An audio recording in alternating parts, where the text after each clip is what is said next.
Nico here at Stardust Cellars. Thanks for the opportunity to review our grant. We're really excited about it. Here's a little background about where we're at right now.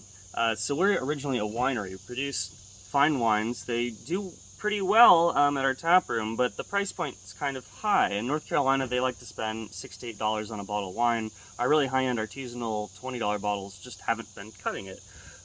When we got into mead, our sales went up. We really found this to be our workhorse of the winery, but still sales weren't the best. And so we thought, well, what about trying to market our mead more like wine? So we shrunk down our bottles and into 330 ml bottles, and this has allowed us to get into the beer space at grocery stores such as Lowe's Foods, who are now across the state, as well as tons of bottle shops, restaurants, etc. It really picked up once we got into the smaller bottles. Only problem with the smaller bottles is the packaging that I got. Unfortunately, when you shrink it down, it doesn't really work well. It fades into the background a bit. You can see these are different bottles. It's hard to tell them apart other than the color, but these are two different bottles, two different labels.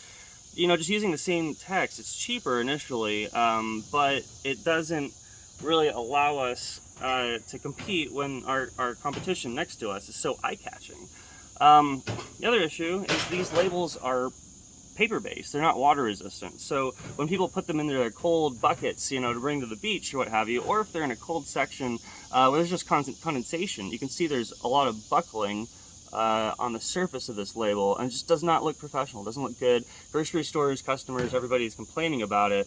And in order to grow and get a really big-time distributor, we need something professional that will work.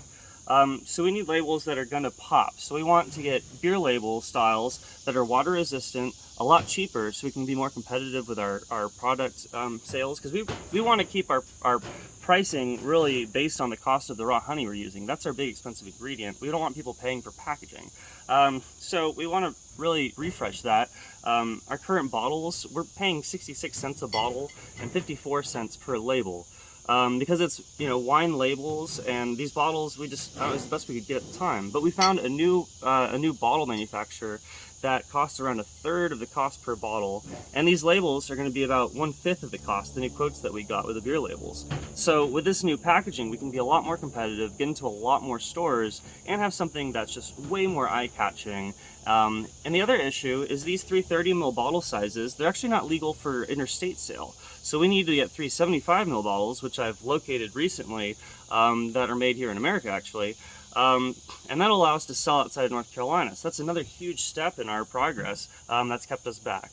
So thank you for reviewing our grant. Looking forward to it.